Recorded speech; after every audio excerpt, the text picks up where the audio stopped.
Right now, the most consequential relationship in the history of the Western Alliance is fracturing in real time. Not slowly, not diplomatically, not with the careful language of foreign ministers and press releases, but violently, publicly, and on live television. What you are about to understand is not a trade dispute. What you are about to understand is a full-scale geopolitical rupture between two countries that share the longest undefended border on Earth, a border that moves over $2 billion worth of goods every single day. And one man stepped into prime time with documents in his hand, a legal ruling in his pocket, and the kind of calm that only comes when you know you've already won the argument. And he laid it all bare. Mark Carney, the former governor of both the Bank of Canada and the Bank of England, a man who has navigated financial crises that would have shattered lesser institutions, walked onto CNN and did something no foreign leader has attempted in the modern era. He bypassed Washington entirely. He skipped the State Department. He ignored every diplomatic back channel and every polite fiction that governments use to manage their disagreements behind closed doors. He went straight into American living rooms and spoke directly to the American people.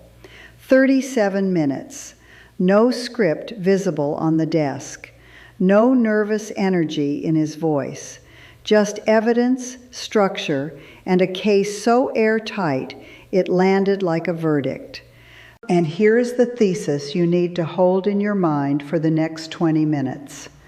The United States of America, the country that designed the rules-based international order, that championed free trade for 70 years, that wrote the treaty it is now violating, has been formally ruled against by international arbitration.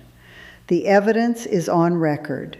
The ruling is unanimous, and the President of the United States responded to that ruling not with a legal counter-argument, but with social media posts and tariff escalation. That is not strength. That is the behavior of someone who has run out of arguments and is reaching for leverage instead.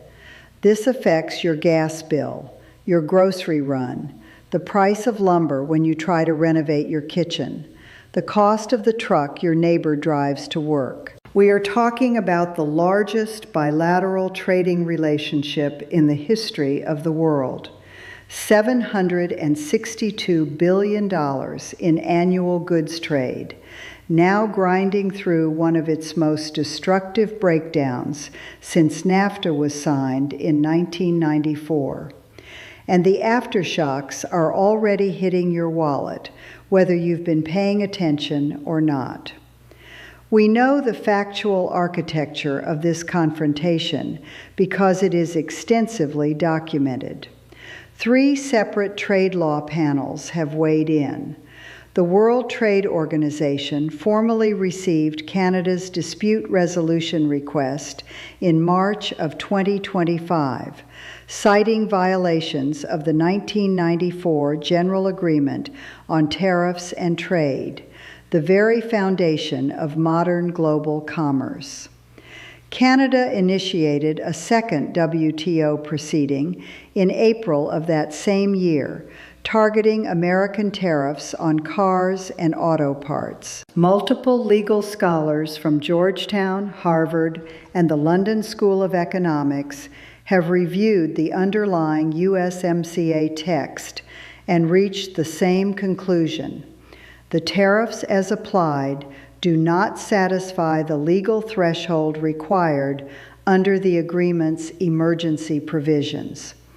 And in February 2026, the Supreme Court of the United States itself ruled that the primary legal basis for the tariffs, the International Economic Emergency Powers Act, had never before been used to justify unilateral executive tariffs of this scale and was constitutionally insufficient for the purpose. Here is the compressed timeline you need to understand the magnitude of what has happened. January 2025, broad tariffs announced on Canada and Mexico. February 2025, declared a national emergency to legally justify those tariffs. March 2025, tariffs took effect. Canada retaliated with $22 billion in countermeasures. April 2025, auto tariffs added, Canadian election triggered by wave of public outrage. May 2025, Mark Carney elected Prime Minister on an explicitly anti-tariff mandate and met Trump in the Oval Office, where he told him, calmly and publicly, that Canada is not for sale. August 2025, tariffs escalated to 35% on non-USMCA compliant Canadian imports. October 2025, Trump declared trade talks with Canada terminated. February 2026, the Supreme Court ruled the tariff architecture legally invalid. April 2026, Canada's Liberals secured a full parliamentary majority. Each step shorter than the last, each step escalating faster than anyone predicted. Here is what that sequence tells you. This was never about fentanyl, and it was never about trade deficits. This is about leverage, dominance, and whether a smaller country can be made to capitulate through economic pain. Let me take you into the room where this confrontation crystallized. Picture the CNN studio in the weeks after the Supreme Court ruling. The set is lit in that particular shade of primary color authority that broadcast television uses to signal seriousness. Carney sits across from the anchor with the composure of a central banker, which is exactly what he is.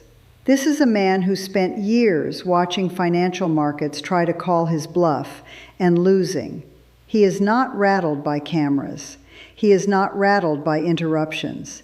He has spent a professional lifetime making decisions under conditions of extreme uncertainty and communicating those decisions to markets, governments, and populations simultaneously. He knows exactly what he is doing tonight. He does not open with pleasantries. He does not thank the host for having him. He starts mid-thought, as if continuing a conversation the audience walked in on. He says, Canada did not start this. Canada did not violate agreements. Canada did not destabilize alliances. Canada did not threaten unity. 6 clean sentences, each one shorter and more precise than the last, building to the pivot.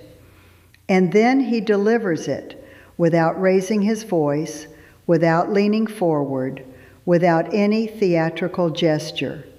Every single one of those actions was taken by the administration of Donald Trump. Pause and understand what just happened rhetorically. In under 60 seconds, Carney transformed the entire frame of the conflict. This is no longer a story about a smaller country pushing back against a larger one. This is now a story about a signed agreement, a clear legal violation, and an administration that chose aggression over compliance. The defense, even in the minds of people who support the tariffs, now has to start from a position of explaining why breaking a deal you negotiated is actually fine. That is a losing position in any courtroom, and Carney has just turned American primetime into a courtroom. What came next is the documentary evidence that makes this broadcast so significant. He reached across the table, physically reached, and placed a copy of the USMCA on camera, the actual text, printed, tabbed, annotated. He opened it to specific clauses and walked viewers through the language the way a professor explains something so obvious it's almost embarrassing to have to say it aloud. No tariffs are permitted under these conditions. No gray area. no ambiguity in the drafting. The agreement that Donald Trump himself negotiated and signed during his first term explicitly prohibits the actions his administration took in his second. And then Carney cited the international ruling, unanimous, not split, not contested, unanimous, on live American television. A foreign head of government just showed the American people that their own president signed a deal, then broke that deal, then accused the country he broke it with of being unreasonable. That is not commentary. That is exposure. And the method of delivery made it devastating. There was no anger in Carney's voice, no indignation, no righteous fury, just the calm, almost clinical tone of someone reading a conclusion that was already proven before the session began. When you deliver a verdict that heavy without raising your voice, it does not feel like an attack. It feels like a fact. Here is the first receipt. The tariffs Trump imposed on Canadian steel and aluminum are legally incoherent under the agreement he authored. In 2020, when Trump signed the USMCA, his signature trade achievement of his first term, he accepted specific dispute resolution mechanisms and specific conditions under which emergency tariffs could be applied. The conditions include documented national security threats that are specific, imminent, and verifiable. The administration's legal justification cited fentanyl trafficking from Canada as the emergency. Here is the documented reality. According to U.S. Customs and Border Protection's own data, Canada accounts for less than 1% of fentanyl seized at American borders. Less than 1%. The administration's own agency contradicts the administration's own legal justification for the tariffs. When the legal theory for an action is demolished by the agency charged with executing that action, you have not just a policy failure, you have a fabricated emergency. And fabricated emergencies used to justify treaty violations are not a domestic political problem. They are an international credibility problem. Every allied government watching this is now updating its mental model of what American treaty commitments are worth. But that is only part of it. Here is the second receipt. The economic damage from these tariffs is flowing backwards. The administration's public rationale has always been that tariffs protect American workers and punish foreign governments. The data tells a different story. General Motors announced that the tariff structure would cost the company between $4 and $5 billion in 2025 alone. Not Canadian workers, American shareholders, American pension funds, American employees. The Federal Reserve's Beige Book, the central bank's periodic economic survey, documented significant drops in cross-border tourism from Canada into northern Washington state, California, and the Great Lakes region. Hotels, restaurants, retail stores in American border communities are losing Canadian customers at a documented, measurable rate. The Tax Foundation estimates that the tariffs amount to an average household tax increase of $1,500 per American family in 2026. This is not a foreign tax on a foreign country. This is a domestic tax on American consumers, collected at the border and redistributed to the Treasury. The workers in Ohio who were told these tariffs would protect their jobs are paying $1,500 more per year in hidden import costs. That is what winning looks like. Here is where it gets worse. The third receipt is the Supreme Court's own ruling from February 20th, 2026. The justices ruled that the International Economic Emergency Powers Act, the legal foundation for the broadest and most damaging tariffs in this entire episode, had never been used to justify unilateral executive tariffs of this scale before, and was constitutionally insufficient for the purpose. Let that sink in. The legal architecture that made these tariffs possible was ruled invalid by the highest court in the United States. Not a partisan court, not an activist ruling.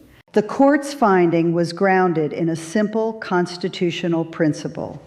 Congress has the power to set tariffs, and Congress had not delegated that power broadly enough to allow the president to impose what amounts to the largest average tax increase on American households since 1993. The tariffs remain partially in effect through alternative legal mechanisms, which creates precisely the kind of regulatory uncertainty that businesses hate more than high taxes. You cannot plan a supply chain around a tariff structure that might be ruled illegal again next quarter. Investment decisions are being deferred. Manufacturing expansions are being delayed. And the economic cost of that uncertainty does not show up in a single headline. It accumulates quietly in boardrooms and procurement decisions and job offers that do not get made. This is the fourth receipt, and it is the one that nobody in mainstream media is connecting clearly enough to the trade war. Canada is winning the soft power battle, and that has strategic consequences that outlast any tariff rate. Mark Carney has been elected and re-elected on an explicitly anti-American tariff mandate. His Liberal Party just secured a parliamentary majority, 173 seats, one above the threshold, built on the wreckage of Trump's relationship with the Canadian public. Canadian citizens are, by documented polling, boycotting American products. They are canceling American vacations. They are choosing Canadian goods at rates not seen in generations. A wave of nationalism that Trump inadvertently manufactured is reshaping Canada's political economy in ways that will persist long after whatever trade deal eventually gets negotiated. Canada is reducing its dependency on the United States in energy, financial services, and defense procurement. When a country that purchases $349 billion worth of your goods annually starts systematically exploring alternatives, not in reaction, but as policy, the long-term damage to American exporters is not recoverable in a single renegotiation. Here is what every other outlet is missing. The story is not the tariffs. The story is not even the legal rulings.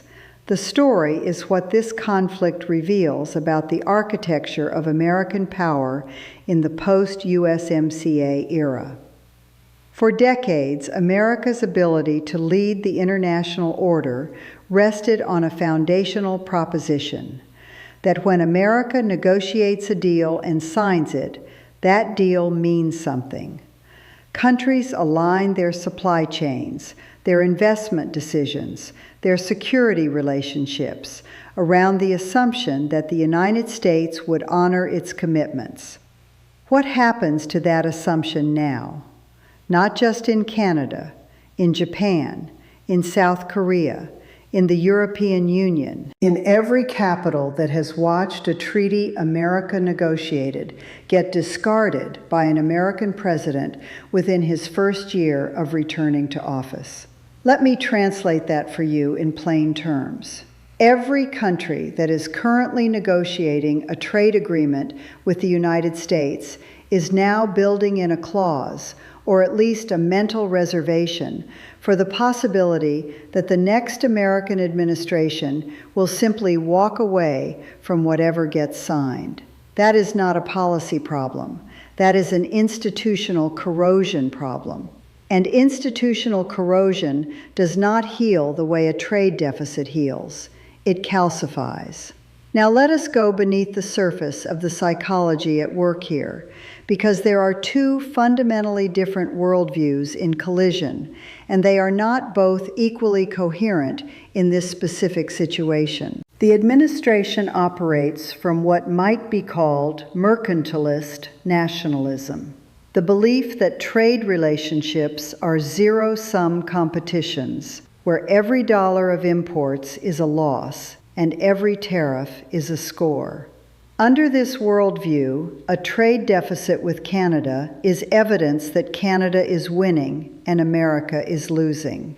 Bilateral pressure, including pressure that violates agreements, is justified because the agreements themselves were bad deals. There is a coherent internal logic to this worldview. The problem is that it describes an economic reality that has not existed since the mid-20th century. The modern North American economy is not a set of discrete national industries trading finished goods across borders. It is a single, integrated manufacturing system. An automobile built in Michigan contains components that cross the Canada-United States border an average of 8 times during the production process. A tariff on Canadian aluminum does not punish Canada. It raises the input cost for every American manufacturer who uses aluminum, which is most of them. The mercantilist model misidentifies the unit of competition. It treats nations as teams in a tug of war, when the actual economy is a factory floor that happens to straddle an international boundary. What Carney understands, and what his training as a central banker makes him uniquely equipped to articulate, is that the costs of this confusion are not abstract. They are measured in basis points and unemployment rates and supply chain delays. He watched this dynamic from both sides of the Atlantic. He understands what happens when policy incoherence meets integrated markets. And he knows that the most dangerous moment is not the initial shock of the tariff. It is the secondary moment, 6 to 18 months later, when businesses that had been absorbing the shock start making permanent structural decisions to route around the source of the instability. Notice what the administration has not done. It has not produced a single economic model showing that its tariff structure will generate net American jobs after accounting for input cost increases, retaliatory tariff losses, and supply chain disruption costs. It has not engaged with the WTO dispute process it helped design. It has not offered a counter-legal argument to the Supreme Court's ruling. The absence of each of these expected behaviors is itself data. When you cannot defend your position on the terrain your opponent has chosen, you change the subject. The subject has been changed repeatedly. That is the Carney doctrine in practice. Hold your position, keep citing the document, and let the other side's evasions do your work for you. The people who have been watching this most closely are not political commentators. They are trade lawyers, central bankers, and the executives of companies whose supply chains live inside the USMCA framework. Listen to what they are saying. A senior fellow at the Peterson Institute for International Economics, tracking the tariff structure from its inception, has described the administration's approach as dangling USMCA as endless leverage, rather than honoring it as a binding framework, and noted that this creates a permanent negotiating disadvantage for both Mexico and Canada, because the terms of any new deal are automatically temporary. A professor of international trade law at Georgetown, reviewing the Supreme Court's February ruling, noted that the decision creates a paradox. The tariffs that remain in effect under alternative legal authorities are more legally fragile than the ones that were struck down, meaning the entire structure is now one court case away from another ruling. And a former governor of the Reserve Bank of Australia, commenting on the broader implications for the rules-based trading order, Put it in terms that should stop everyone cold. When the architect of the system becomes its most prominent violator, the system does not reform. It fragments. And when people across that wide a spectrum of economic and legal expertise reach the same structural conclusion, you pay attention. To be fair, there is a genuine counter-argument to Carney's position, and it deserves to be taken seriously rather than dismissed. The argument goes like this. The USMCA was negotiated under conditions of relatively stable geopolitics and relatively contained Chinese manufacturing competition. The world has changed.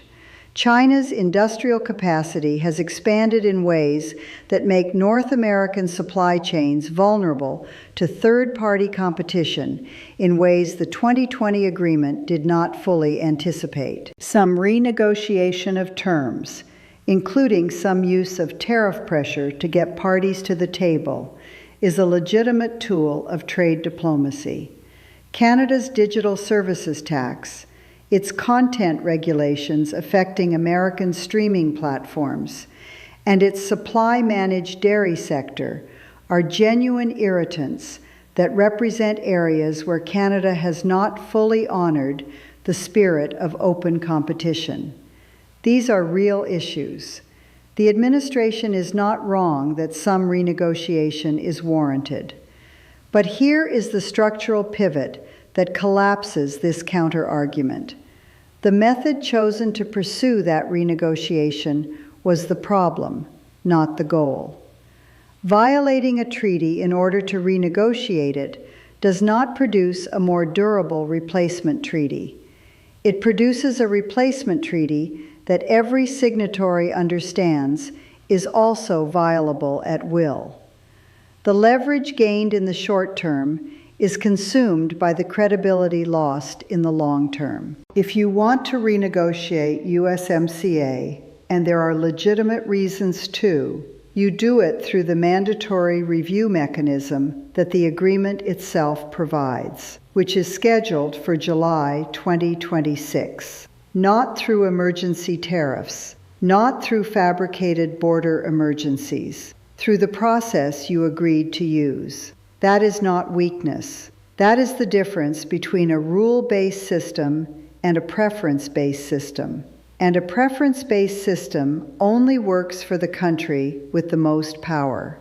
The moment that country shows any vulnerability, economic, political, or legal, the entire edifice comes apart.